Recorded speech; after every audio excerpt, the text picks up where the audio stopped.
Hey, what's going on, guys? This is Youthman. Today, as you can see, I'm not in my home theater, but I'm in my friend Tyler's home theater, and this setup is incredible. We're gonna give you a complete room tour, talk about all of his gear, equipment, size of the room, how he's got it configured, and we're gonna check out some really cool stuff behind us. Hey, what's up everybody? My name is Tyler. Welcome to my DIY home theater. This is in a 15-foot by 22 deep and 8-foot tall room, and I've got my speaker configuration in a 5.2.2. And you can see here I've done with the false wall and a big old 130-inch 240 screen. I'm a really big fan of the Cinescope presentation. I feel like with most movies being made and presented in that way, this is really the best way to get that true home theater experience and do what you can to match or surpass, movie theaters. And behind the screen, I've got my my 3 LCRs. I've got PSA MTM 210s. These things are monsters, incredibly efficient. They sound amazing. And I also got my 2 subs up here, the SU VTF3 Mark Vs. My first experience going dual sub, and it's pretty crazy in here.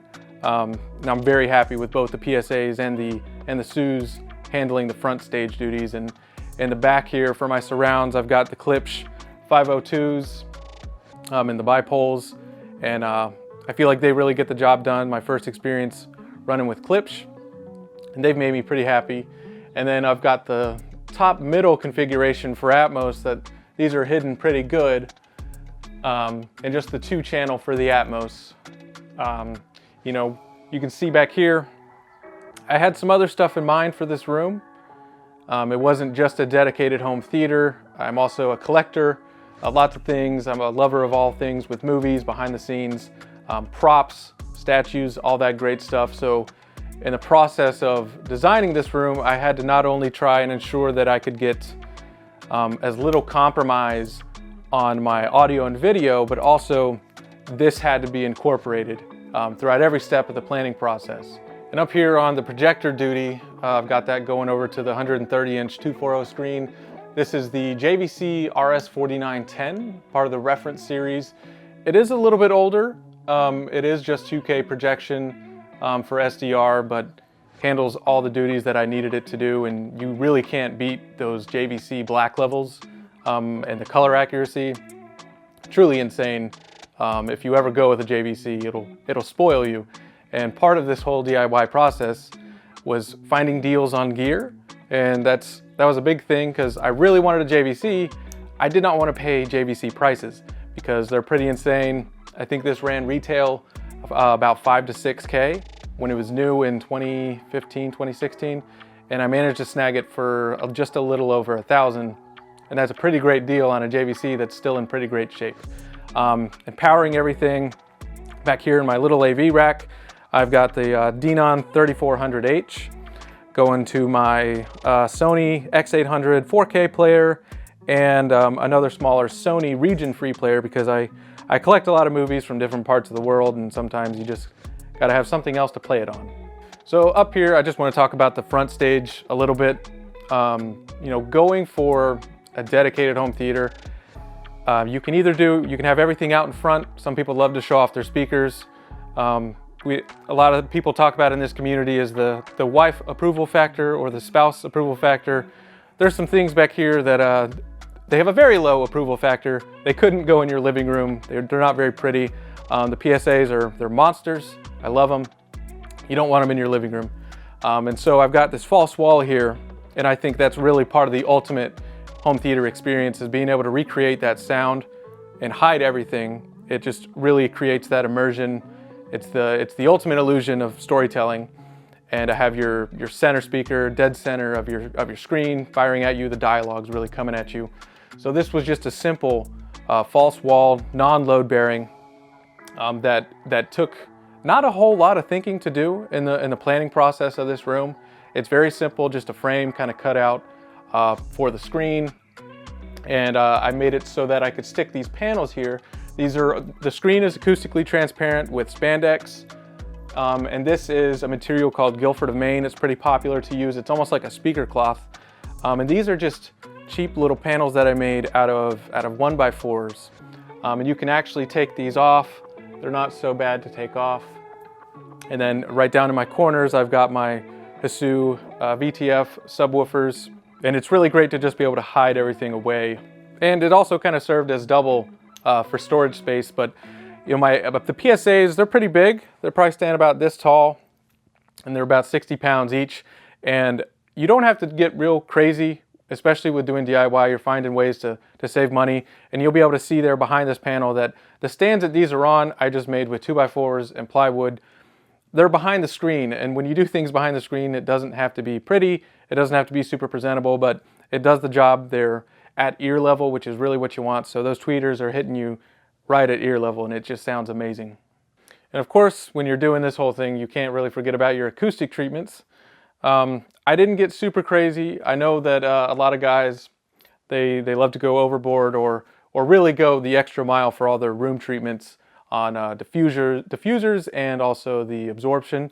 But I just decided to go with the first two reflection points, and I definitely noticed a massive upgrade in the sound quality alone from that. Just made all the dialogue that much more clear, really cut down those highs and made it a much more delightful experience, I should say. And these were just DIY panels. They're made of simple 1x4s, again, with the framework. And I believe I have some rock wool insulation in there, but you know, spandex is dirt cheap. You can get little planks for dirt cheap. And they are one of the biggest upgrades you can make to your home theater on that sound quality. You may not need better speakers, you may just need some room treatments. And one of the big things, like I said, in planning this room was to make sure that I had, you know, sort of like my own personal gallery here. This is the whole centerpiece of the room, and creating these cabinets. And this was, again, a DIY creation. This was real important to me in the planning process of this room, making this happen. I spent countless dozens of hours, if not hundreds, just planning and figuring out how I'm actually going to do this. And like I said, I don't just love to watch movies. I love to experience them in other ways. I love to collect. I love the process of filmmaking, and prop making is also really fascinating to me. So I've got all sorts of props here from some of my favorite movies, statues, maquettes. But I'm also a big movie collector. I do a lot of steelbooks, box sets, custom box sets, Blu-rays from all over the world, that crazy stuff. But let's take a quick close look at some of these other items here in the shelving. All right, so up here in the top cabinet, I've got some of my favorite props here from the DCEU. I love Man of Steel. I do love BVS. Zack Snyder's Justice League. Those movies really mean a lot to me, and I've curated a couple of these items over the years, and that batarang there is truly something lethal. That thing is heavy and it is sharp. It's a piece that I really love. And then down below, you got my more Middle Earth section. Got some Hobbit maquettes and a couple of props, the key to Erebor, stone, and even the One Ring.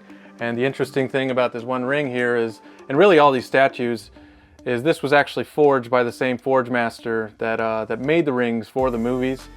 And these maquettes here were also made by the prop team over there at Weta Studios in New Zealand, who have worked on Lord of the Rings and The Hobbit for a long time.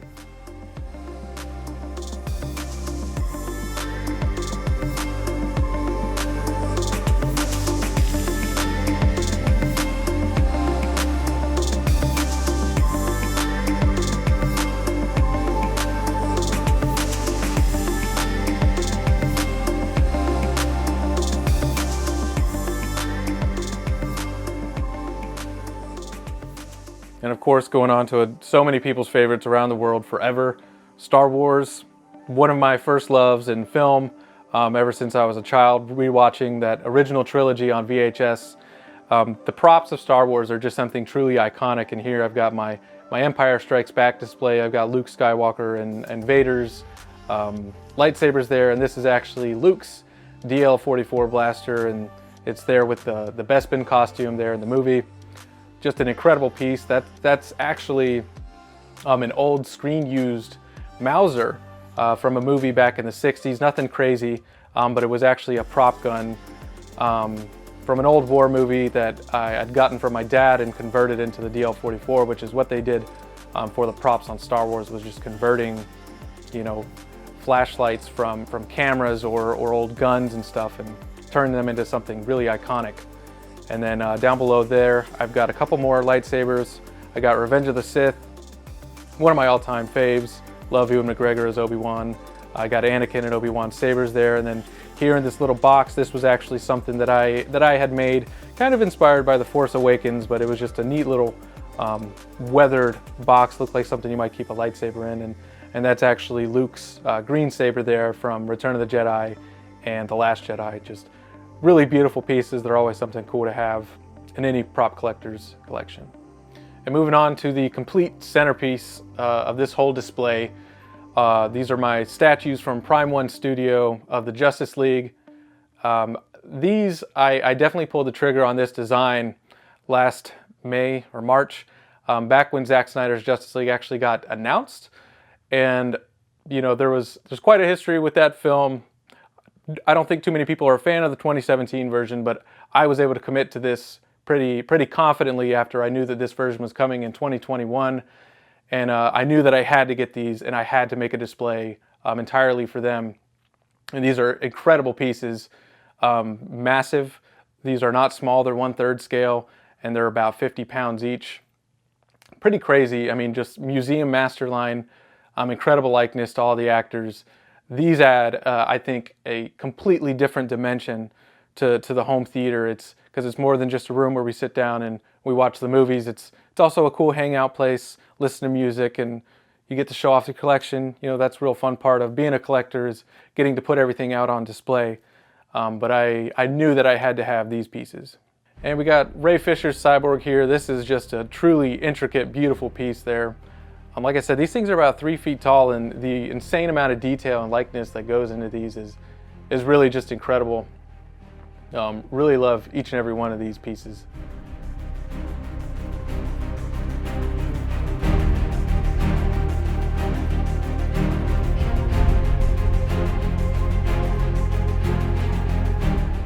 And then we've got Ezra Miller's Flash in this crazy, you know, space aeronautics suit that he cobbled together in the movie, made of like aircraft shuttle parts. This is probably one of my favorites in the whole thing. It's just the colors pop on it. The gold is amazing. It's a real deep red. Just a crazy intricate costume with the wire work and panels of everything. It's just a really beautiful piece. And the next we've got Henry Cavill's Superman. Just beautiful, majestic. Look at this guy. This is actually kind of an older piece, and they've kind of reissued a different one that's more up to date for the new version of the movie. So I'll be upgrading him out of this classic suit and into the black and silver. And that's going to be something really crazy. Can't wait to get that thing in, because I've been a huge fan of Zack's Superman, Henry Cavill's work since Man of Steel. You know, he's our generation's Superman. Just really love the guy. And of course, next to Superman, gotta have Batman, just the world's finest. I'm a huge fan of Ben Affleck's Batman. And this, I had to go with that tactical suit from the movie instead of the traditional, just to really set it apart. And it looks so different and unique, and really cements it as part of Zack's movie and his universe. And you know, I saw this thing on pre-order, had to get it. Just a crazy piece. This man is a tank.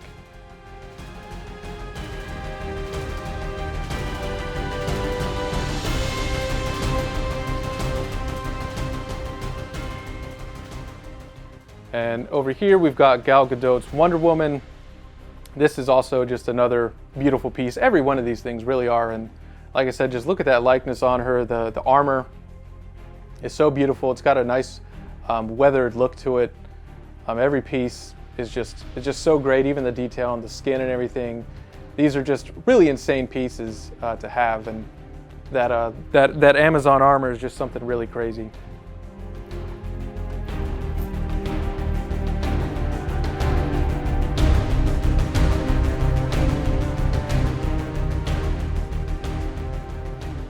And then last, but definitely not least, we have Jason Momoa's Aquaman. Big fan of his portrayal in this version of Justice League. I love the 2019 Aquaman movie. I thought he did a killer job. He's definitely different than what a lot of people would expect. but just seeing this super regal, epic portrayal in this crazy armor, I'm a really big fan of Jason and what he did with his character. And over here we have probably one of my favorite pieces in here. This is Rick Deckard's blaster from Blade Runner, also featured in Blade Runner 2049. I think for a lot of people who collect props, this is something of a white whale. This was definitely a white whale item of mine. These are just crazy heavy, incredibly accurate pieces to the movie. This piece in particular means a lot to me. It was gifted to me by a dear friend of mine, who I could never repay in any sort of way for what he was able to give me here. This is really just, the craftsmanship on this thing is crazy. I want to make a little bit bigger display around this thing as well, but really just having this thing beautifully isolated out and on display, it's real nice.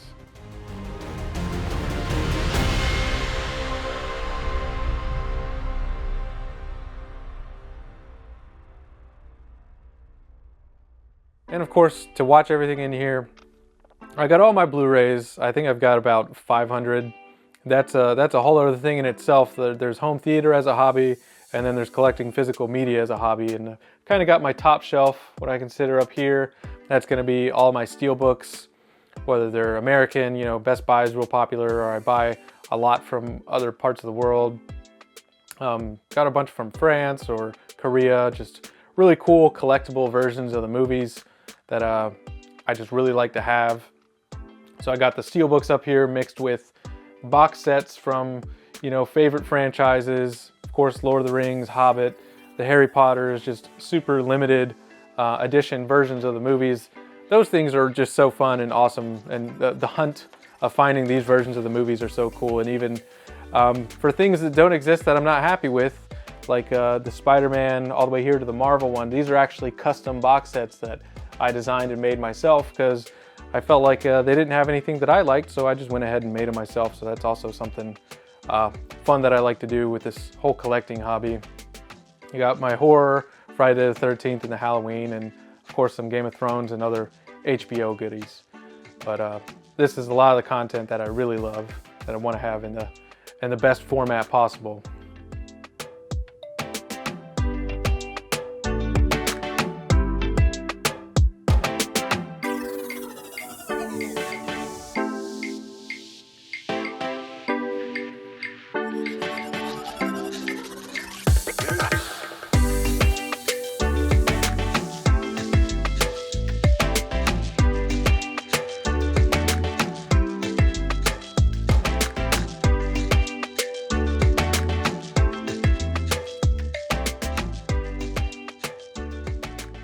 Well, Tyler, you have got an absolute incredible home theater here.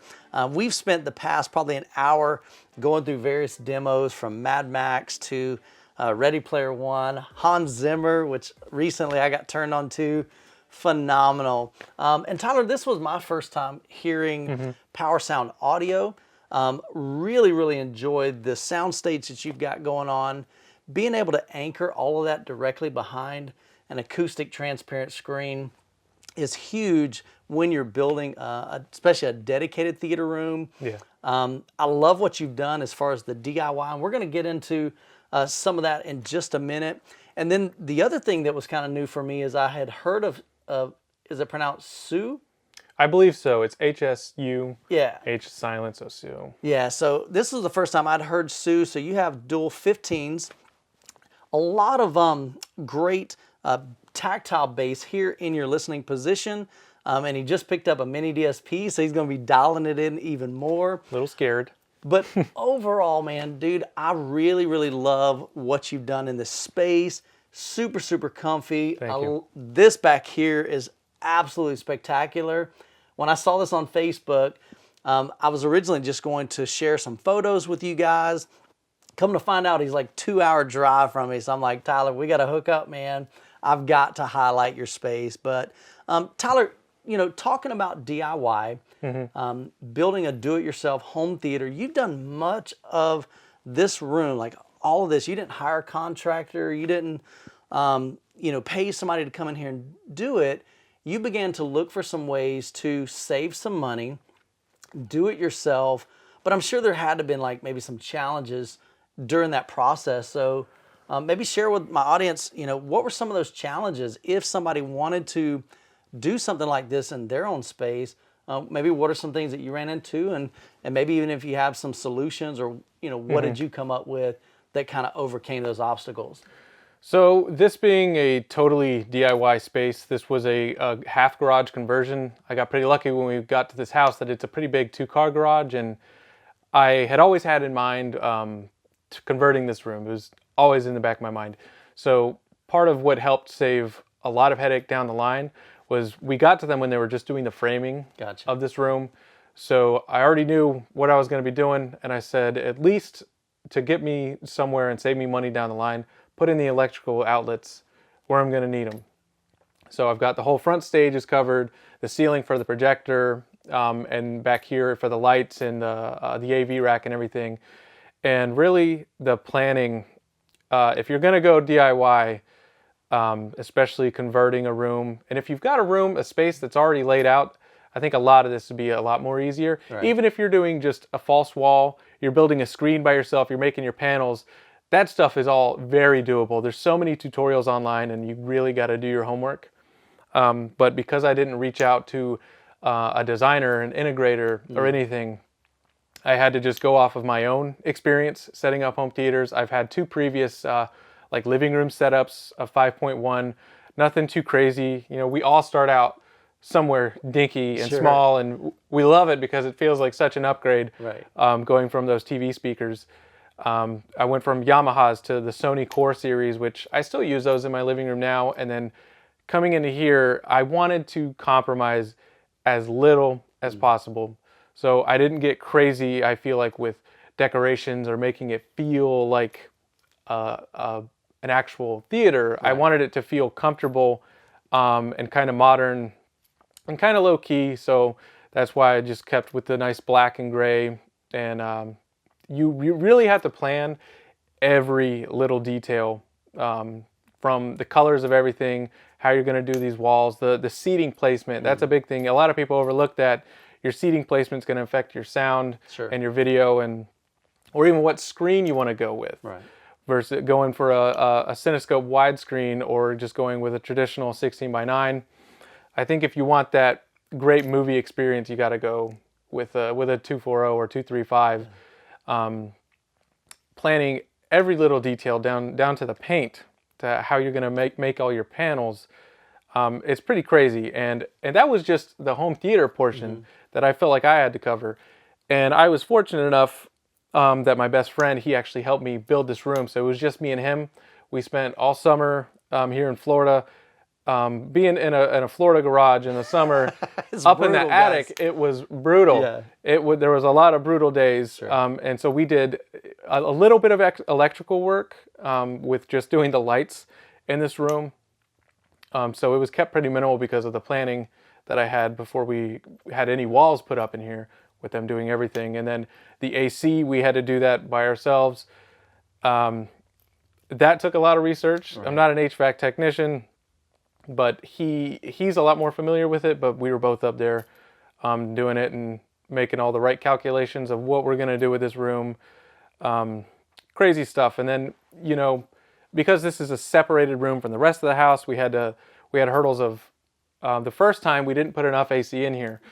And you're watching a movie, and then by the end of it was like 84 degrees in here. I was like, oh, that's a mistake. Yeah. So we had to go back in and add another intake, and now it's fine. I think the room gets real comfortable, and it's still, there were challenges. I had to get like a Google thermostat to make sure that I could prioritize this room, keep it cool at night when we're watching movies, and just the planning. Look at everything from your screen to your speakers. Do your research on every single product, your projector, to what gear you're going to use as far as your receiver, and look for deals. That's the big thing, is saving so much money on a DIY thing. Because if I had gone to a contractor, I think this would have easily cost 3 times as much. Literally, just to do it. I had to reach out a few times, like the texture on the wall. I had no way to do that myself. I brought in a guy, did it for $400. Like I said, the projector, I bought that used, saved me $4,000 to $5,000 crazy on the projector that I wanted. Yeah, a great deal on that thing. Speakers, I just happened to get a deal with PSA. The guy there is super gracious because I had a really delayed shipping, so he gave me free shipping on it, and that saved quite a bit because those things are big. They're big boys. Yeah. So look for deals, and it can be real scary trying to do DIY. Like you have to hyper obsess over every little thing, or else you'll feel like you waste your time. So like how to put a screen together, it's cheap. It's spandex. Yeah. It'll be okay. That these things really aren't hard, and you just got to break them down, tackle one thing at a time. Sure. And there's some great resources out there. I'm sure you reached out online. I know when I was building mine, I was real big in the AVS forum. Oh yeah. Those guys in there, there's a lot of people that have been through this. They've done that.